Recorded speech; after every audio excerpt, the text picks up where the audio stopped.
السلام عليكم ورحمة الله وبركاته. أكم نجا كيسني فياد baga nagaan jiraattan isinin jecha an Abbas Nuri akkuma waadaa isin galee torbeetti waan isin bashannansiisuu fi waan isin barsiisuu fi waan isin fayyadu qabadheen isin dhufa isinin jedheera. Kunoo har'a akkuma waadaa isin seene torbeen keenyas gahee anis waan isin fayyadu isiniif qabadhee dhufeera. Ilmaan Oromoo baay'ee fayyada jedhee kanan abdadhu isiniif qabadhee dhufeera. Innis maan yoo jettanii rayyaan kaargoo addunyaa biyya Suud Arabiyaa keessatti hamma ilmaan Oromootiin banamee jechuudha. Akkasitti tajaajila biyyoota adda addaatiif kennaa jira. Akkasuma ilmaan Oromoo karaa salphaa ta'een afaan keessaniin ijoollee keessaniin akka meeshaa fi uffata adda addaa biyya alaatti galfattanu karaa salphaa ta'een karaa kanaan galfattanu isinin jedha. Rayyaan kaargoo addunyaa kun bakka kamitti argama kan jettanu Suud Arabiyaa keessa magaalaa inni keessatti argamuu fi akkamitti immoo biyya nu galchaa kan jedhamu kaffaltii isaatii wajjin isiniif dhiheessinaa isinin jenna. Bakki inni itti argamu Makkaa, Jiddaa fi Xaa'ifitti argama. Akkuma beektanu wanti inni markabaa fi xiyyaaraan erga markabaan guyyaa 30 jechuun baatii tokko walakkaa hanga baatii 3 turuu danda'a jechuudha markabaan. Xiyyaaraan immoo baatii otuu hin geenye guyyaa 7 haga guyyaa 10tti isiniif galchuu danda'a. Akkaataan kaffaltii isaati immoo wanti hundinuu waan baay'ee namatti toludha jechuudha. Xaa'ifii fi Jiddaa fi Makkaatti kan argamtan hundi keessanuu jechuudha. Bakka isin jirtanutti mana isin jirtanutti dhufee isin harkaa fuudhee isin galchuu danda'a jechuudha. Bakki inni itti argamu Makkaan keessaa immoo Shaaral Hajji jechuudha. Kaansa Shaaral Hajjitti argama.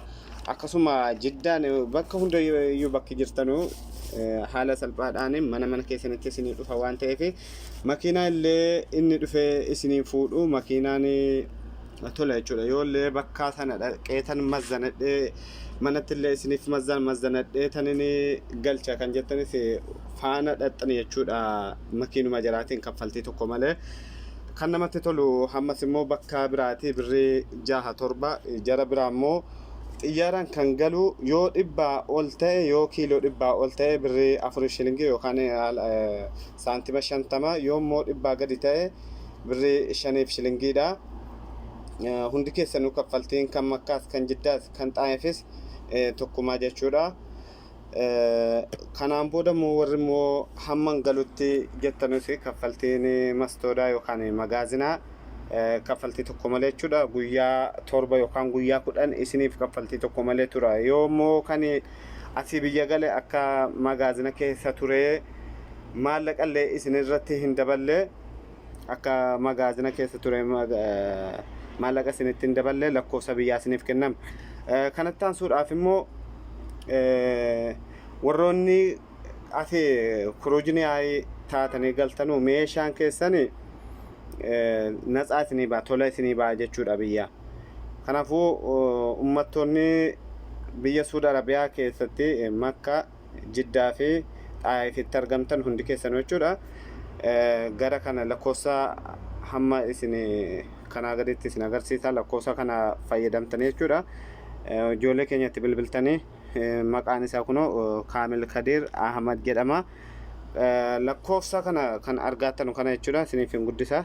Lakkoofsa kanatti bilbiltanii abbaan zeenii qabdanu zeeniitti, abbaan sabaa qabdanu sabaatti bilbiltanii naan kaffaltii tokko malee meeshaa fi uffata qabdan waan biyya keessa gara biyyaatti ergachuu barbaadan gara kana ergachuu dandeessanii. Kaffaltiin kan jumrukaa kam meeqa yoo jettan birrii 2 shilingiidha yookaas immoo birrii 2 fi saantima 50 jechuudha. Baatii tokkoof hanga baatii tokkoof guyyaa 15 hanga baatii 3 turuu danda'a kan markabaa jechuudha. Kan xiyyaara immoo guyyaa 7 hanga guyyaa 10 keessa maatii keessaniin wal ga'uu danda'a. Kanaafuu ijoollee Oromooti. Namoonni biyya alaallee Paakistaanii, Hindii, biyyoonni addunyaa irra jiran jechuudha. Kun jechuudha akka addunyaatti erga malee akka Itoophiyaa qofaa miti bakka hundattuu tajaajila kennaa jira jechuudha. Namni hin dhageenye wal dhageessisaate ijoolleen Oromoo akka ijoollee Oromootiin galfattee ittiin tajaajila jechuudha keessatti warri waraqaa eeyyama jireenyaa hin qabne manuma ofii taa'anii jechuudha. Lakkoofsa kanatti bilbilatanii meeshaa qabanu jechuudha. Akka galfatanu filannoo jiraate karaa xiyyaaraan galfatanii karaa markabaan galfatanii isintu beeka. Kanaafuu kan hin dhageenye wal dhageessisaa isiniin jedha. Kuni kan namni bira itti fayyadamaa waan ta'eef isin immoo yoo itti fayyadamtan faayidaa isiniif qabaa jedheetiin kana isiniif dhiyeesse. YouTube keenyas immoo share like gochuudhaan maatii nuu taatanii asumaan wanta haaraa guyyaa baatii keessa yeroo afurii wanta isin barsiisu fi isin bashannansiisu isiniif qabannee akka waan dhumnuufi.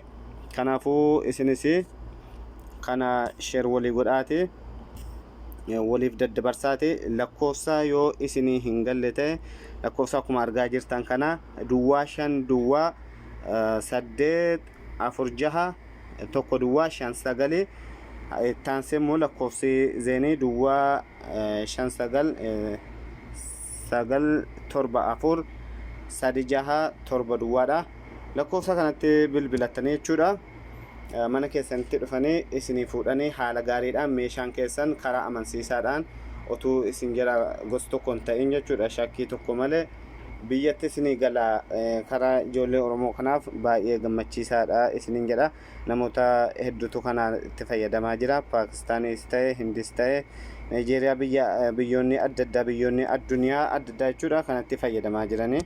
Kanaafuu ilmaan Oromoo yoo kanatti fayyadamtan baay'ee isin gargaara baay'ee isinitti tola isiniin jenna. Wassalaamu alaikum warahmatullaahi wabarakaatuhu.